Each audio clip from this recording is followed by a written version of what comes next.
இடம்பலம் நேயர்கள் அனைவருக்கும் வணக்கம். இன்று தமிழகத்தினுடைய சமகால அரசியல் நிகழ்வுகள் குறித்து உரையாடுவதற்காக அரசியல் விமர்சகர் திரு கிஷோர் கே சுவாமி அவர்கள் இணைந்திருக்கிறார். வணக்கம். வணக்கம். மத்திய அரசு ஜிஎஸ்டி வரியை குறைச்சிருக்கிறது. அதனால மக்கள் மத்தியில பெரும் வரவேற்பும் வந்திருக்கிறது. மு.க. ஸ்டாலின் அவர்கள் இன்றைக்கு என்ன சொல்லியிருக்காரு அப்படின்னாக்க, நீங்க 8 வருஷத்துக்கு முன்னாடியே இந்த ஜிஎஸ்டி வரியை நீங்க குறைச்சிருந்தீங்கன்னாக்க இன்னும் இந்திய குடும்பங்கள் பல குடும்பங்கள் மகிழ்ச்சியா இருந்திருக்கும். பல கோடி ரூபாய் சேமிப்பு குடும்பங்கள் தங்கி இருக்கும். அதை செய்யாம இப்ப ஏன் செய்யறீங்க அப்படின்னு மு.க. ஸ்டாலின் அவர்கள் கேட்டிருக்காரு. இதை பற்றி உங்களுடைய பார்வை என்ன? சுமார் 60 ஆண்டுகளுக்கு முன்னர் ஒரு டிடிஆர் ஒழுங்கா வேலை செஞ்சிருந்தா தமிழ்நாடே பிழைத்திருக்கும் கூட நம்ம சொல்லலாம். சரியா? இதுபடி சொல்லணும்னா பேசிட்டே போகலாம். வரலாற்று சிறப்பு மிக்க ஒரு முடிவை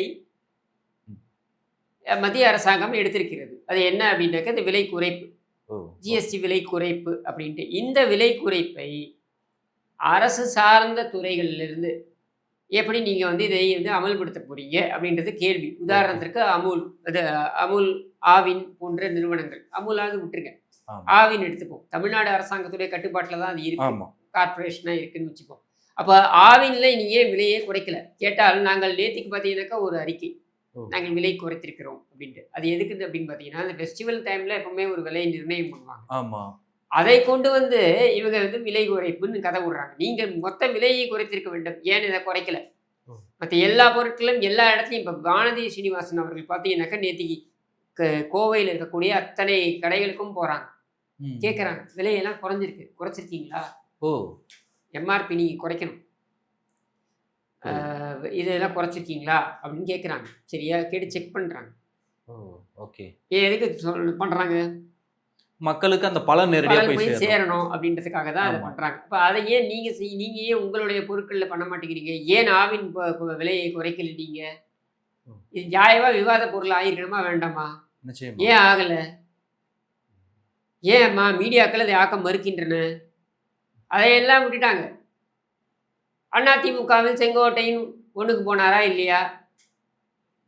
இதுதான் மிகப்பெரிய அளவில் பேசு பொருள், விவாத பொருள். அப்போ இது இப்படி இந்த இந்த இந்த மீடியாக்களை வைத்துக்கொண்டு, இப்படி ஒரு அறமற்ற மீடியாவை வைத்துக்கொண்டு நீங்கள் எப்படி இந்த அரசாங்கத்தை கேள்வி கேட்க முடியும்? சரி, கேள்வி கேட்குற இடத்துல இருக்கக்கூடிய எதிர்கட்சிகள் அது கேட்க விடுறீங்களா? அதுவும் கிடையாது. ஏன்னா இந்த வரி குறைப்புன்றது ரொம்ப மிக முக்கியமான ஒரு சாமானிய மக்களுடைய பட்ஜெட்டில் ஒரு முடிவு. இந்த முடிவு மக்களை நேரடியாக அவர்களுக்கு பயனளிக்கக்கூடிய அளவில் அது அமைந்திருக்கிறது. அப்படின்னும் பொழுது இதை ஒரு பேசும் பொருளாக இருக்க வேண்டும். இப்போ மத்திய அரசு ஜிஎஸ்டியில் குறைச்சிருக்காங்க. ஸ்டேட்டுக்குன்னு ஒரு ஜிஎஸ்டி இருக்குல்ல, அது மாநில அரசு தானே குறைக்கணும். அவங்களுக்கு எங்கெங்க வருமானம் இருக்கு? கடன் வாங்கி தானே இவங்க செயல்பட்டுக்கிட்டு இருக்காங்க. இங்கே வருமானமே கிடையாது, நீங்க எப்படி குறைப்பீங்க? அதற்கு பார்த்தீங்கன்னா இவங்க கொடுக்கக்கூடிய அதாவது வினோதமான விளக்கங்களை எல்லாம் கொடுக்குறாங்க. அவர் முத்துசாமி கொடுக்குறாரு விளக்கம், பார்த்தீங்களா? அது பார்த்தேன். பாட்டிலுக்கு 10 ரூபாய் ஏன்டா வாங்குறேன்னா, நாங்கள் அதை முன்பணமாக வாங்கி வைத்துக் கொள்கிறோம், வைப்பு தொகையாக வாங்கி வைத்துக் கொள்கிறோம். வைப்பு தொகையாக அவனால 10 ரூபா வாங்கி வச்சுப்பானா? இல்லையே. சரியா? சரி, அப்படி வைப்பு தொகையாக வாங்கி வைக்கிறேன்னா அது கணக்கில் நீ காட்டணும்ல. கண்டிப்பா. ஏன் நீ கணக்கில் காட்ட மாட்டேங்கிற?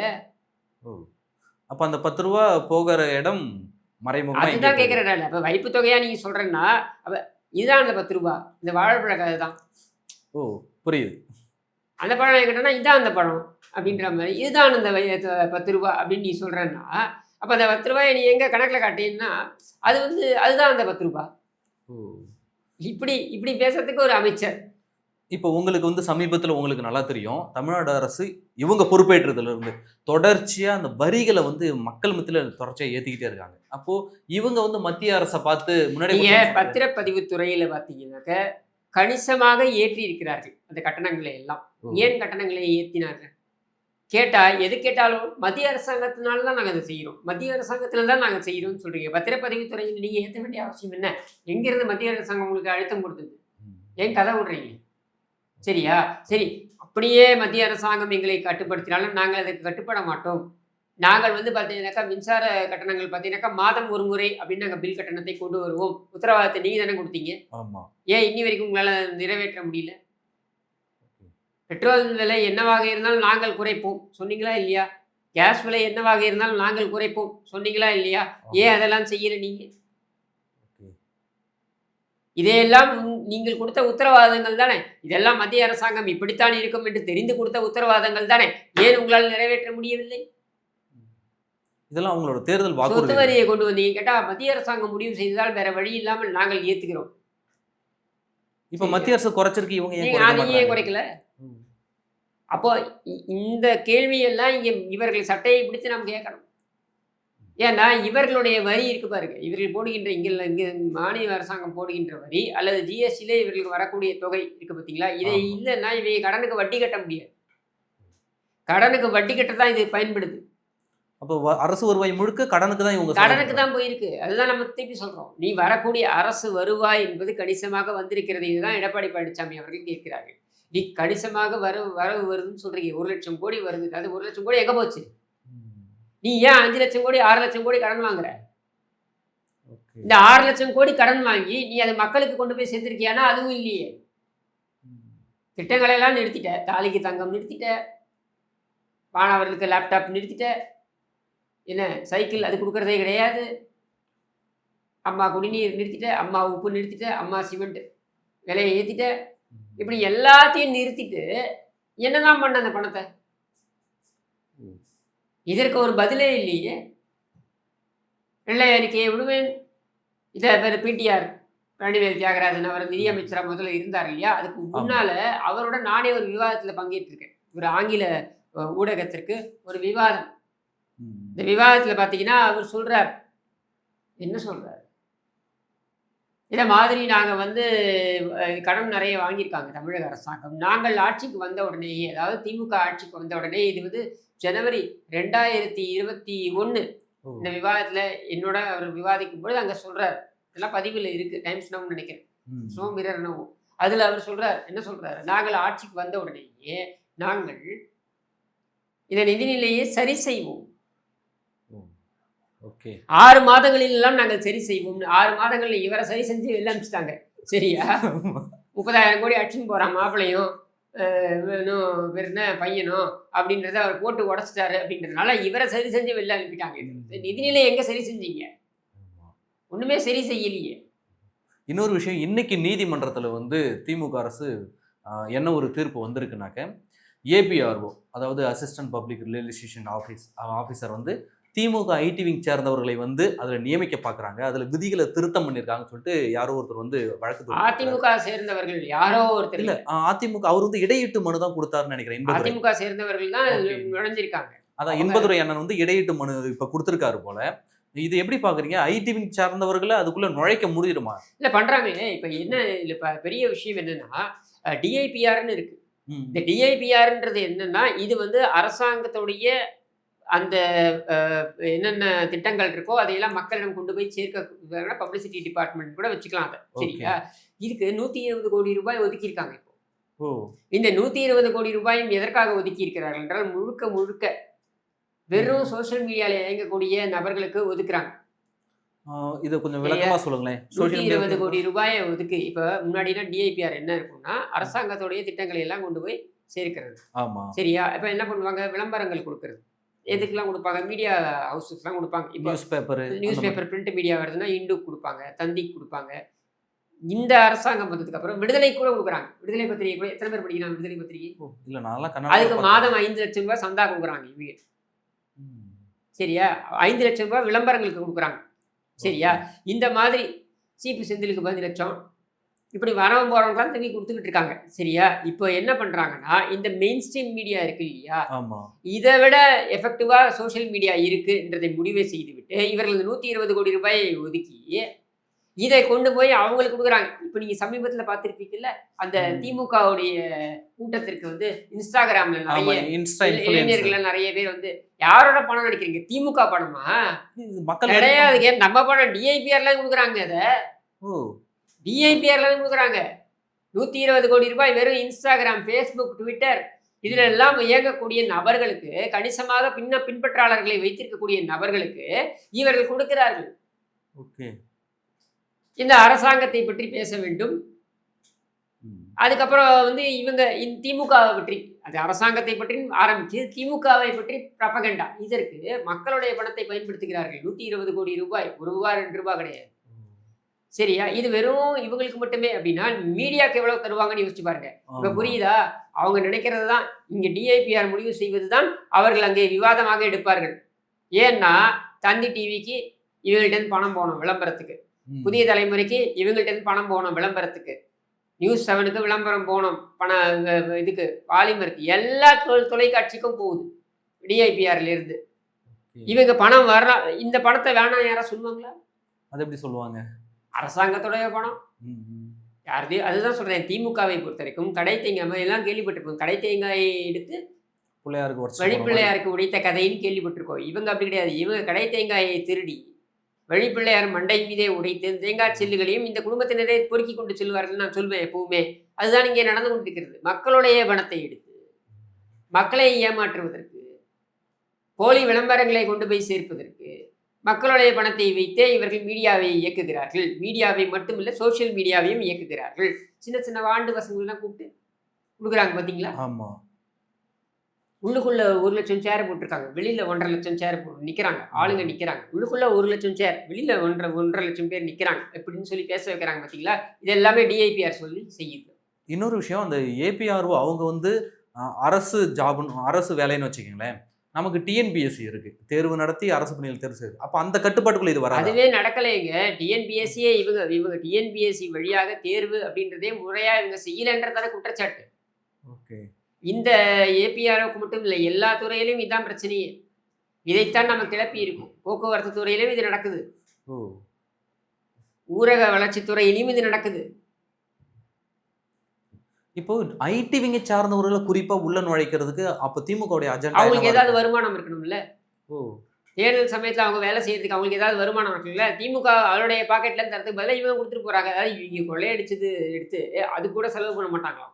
அதுக்கு கூட நம்ம பணத்தை தான் எந்த அளவுக்கு உறிஞ்சுறாங்க பாருங்க. அதாவது திமுக காரன் அவனுக்கு பணத்தை திமுக தானே தரணும். ஆமா, அது தரத்தை நம்ம கேள்வி கேட்க போறது இல்லை. சபரீசன் அவன் பாக்கெட்ல இருந்து கொடுத்தா நம்ம கேட்க போறோமா? கண்டிப்பா. உதவாநிதி அவன் பாக்கெட்ல இருந்து கொடுத்தா நம்ம கேட்க போறோமா? கொடுக்க போறது இல்லை. ஆனா இவங்க அதை கூட இங்க இருந்து கொடுக்குறாங்க பாருங்க.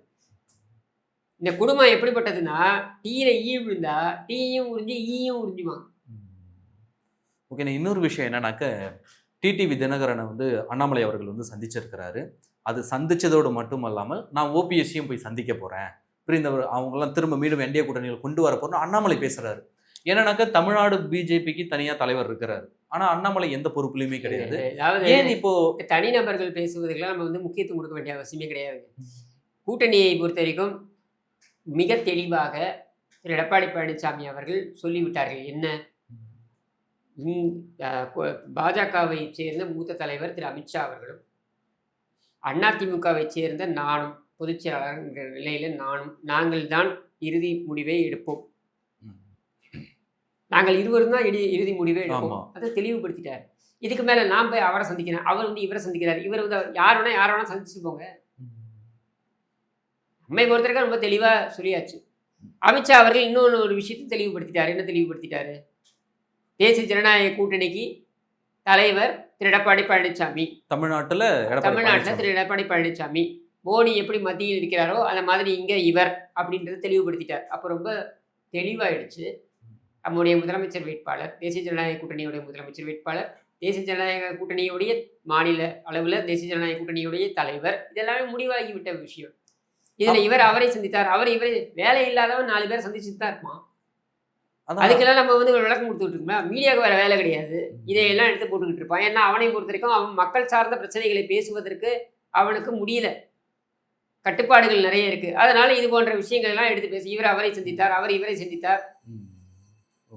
இல்ல, அந்த ஊடகங்களுக்கு தீனி போடுற விதமாக அண்ணாமலை பிரஸ் மீட் கொடுக்குறாரு. அதுதான் இப்ப நம்ம அது ஏங்க நான் என்ன கேட்குறேன்னா, ஜிபி முத்து கூட தான் பிரஸ் மீட் கொடுப்பான். சரியா? இது என்ன இப்போ கூல் சுரேஷ் கூட தான் பிரஸ் மீட் கொடுப்பாப்புல. யார் போனாலும் மைக்க போட வேண்டியதான். 10 மைக்கு நான் போய் டிஜிபி ஆஃபீஸ்ல இருந்தால் என் முன்னாடி கூட தான் 10 மைக்கு போடுவான். எல்லாம் ஒரு மேட்ரா? கூட்டணியை நிர்ணயம் செய்யக்கூடிய நபர்கள் இவர்கள் இருவரும் தான். யாரு?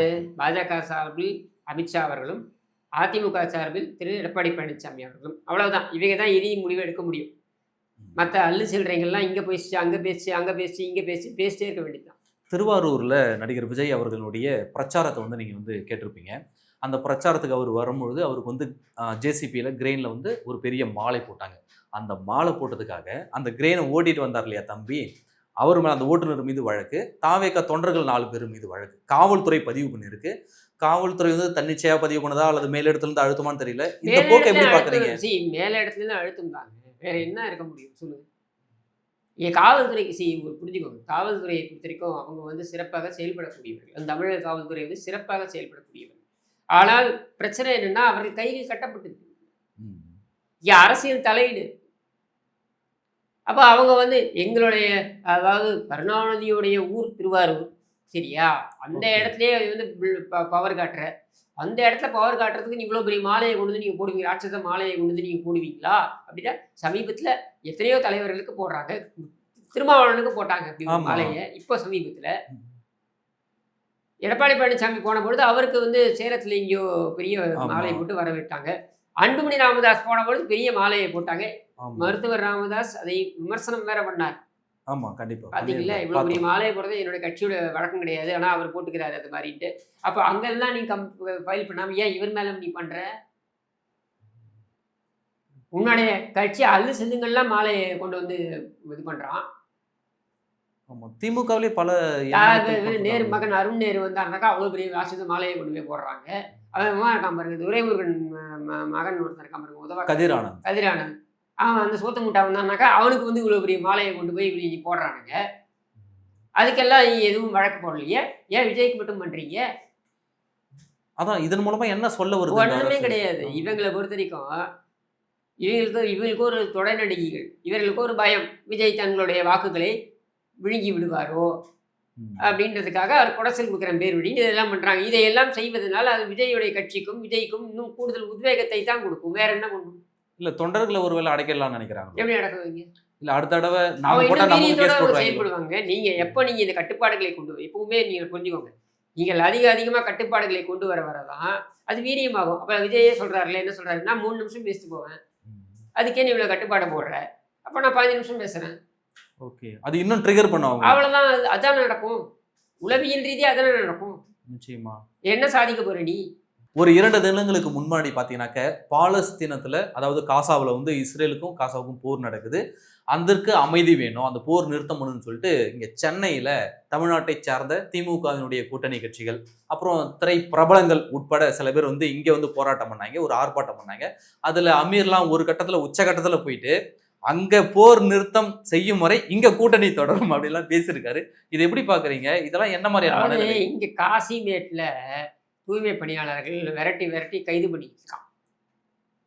ஆமாம், விரட்டி அவர்கள் போராட்டத்தில் ஈடுபட உழைப்பாளி சிலை கிட்ட போயிட்டு மரினால உழைப்பாளி சிலை கிட்ட போயிட்டு அவங்க போராட்டத்தில் ஈடுபட்டாங்க அப்படின்ற காரணத்தினால, திடீரென்று போராட்டத்தில் ஈடுபட்டு விட்டார்கள் அப்படின்ற காரணத்தினால அவர்களை விரட்டி கைது பண்றாங்க. காசிமேடு வரைக்கும் வந்து கைது பண்றாங்க. இந்த காசிமேட்டில் போலீஸ் அத்துமீறலை கேள்வி கேட்கறதுக்கு துப்பு இல்லாதவர்கள் காசா வரைக்கும் போயிட்டாங்க இவங்க. சரியா? அவன் எவனா அடிச்சுக்கிறான், அரேபியனோ இஸ்ரேல் யூதனோ அடிச்சுக்கிறான். உனக்கு என்ன பிரச்சனை?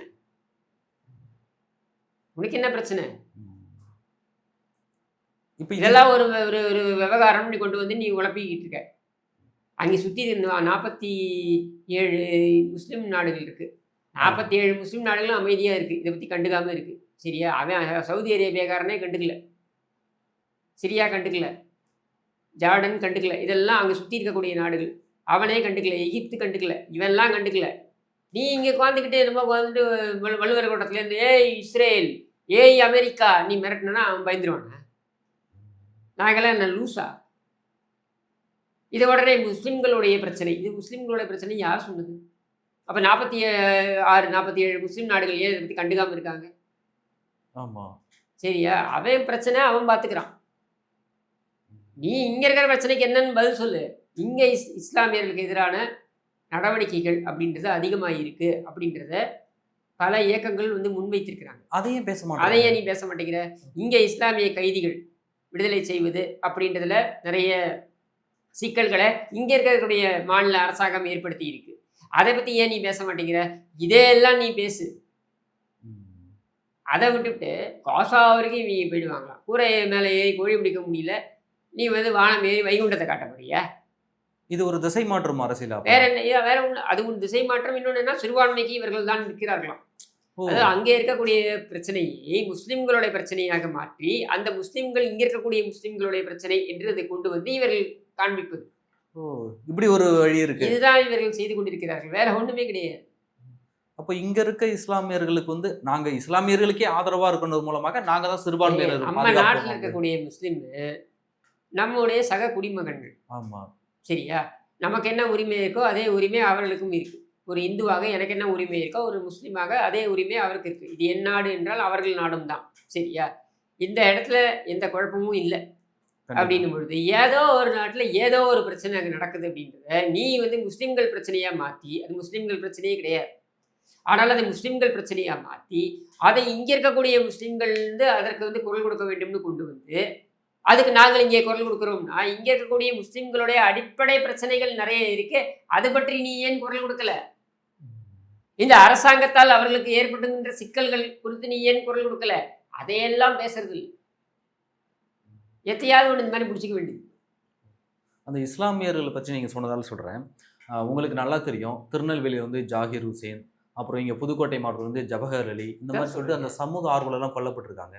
அப்போல்லாம் யாரும் அதுதான் சொல்கிறேன். அப்போ அதுக்கு நீ வள்ளுவர் கூடத்தில் நீ குரல் கொடுத்துருந்தனாக்கா ஏகோபத்திய அரசு, ஸ்டாலின் அரசாங்கமே அவர்களெல்லாம் வந்து புகாரை கொண்டு வந்து காவல் நிலையத்தில் கொடுத்தால் அந்த புகாரை கொண்டு வந்து யார் மீது குற்றம் சாட்டியிருக்கிறார்களோ அந்த குற்றம் சாட்டப்பட்டவர்கள் மீதே நீங்கள் கொண்டு போய் இந்த இதை வந்து கொடுக்குறீங்களே, தகவல்களை கொடுக்குறீங்களே, அதனால் அவர்கள் கொலை செய்யப்படுகிறார்களே, இதையெல்லாம் யாருமே பேசுறது கிடையாது. ஏன்? அதே மாதிரி இந்த சினிமா நடிகர்கள்லாம் ஏன் திமுக ஆட்சி வந்தால் மட்டும் சைலண்டில் போயிடுறாங்க? அவங்க ஆட்சிக்கு எதிராக பேச வாயை திறக்க மாட்டாங்க. யார் சொல்றீங்க? இந்த சினிமா நடிகர்கள்லாம் முக்கியமான சினிமா நடிகர்கள் மட்டும் இல்லைங்க. இந்த சமூக சேவர்கள்னு சொல்லக்கூடியவர்கள், சமூகத்தில் முக்கியமான நபர்கள் என்று சொல்லி கொண்டு வந்தவர்கள், புரட்சியாளர்கள், இவங்க எல்லாருமே காணுமே. இந்த 4.5 ஆண்டுகளா இவங்க எல்லாருமே காணுமே. எல்லாருமே லீவு போட்டு போயிட்டாங்க. அப்ப இவர்கள் எல்லாம் திமுக கை இவர்கள் ஆமா, அப்புறம் என்ன எடுத்துப்பீங்க?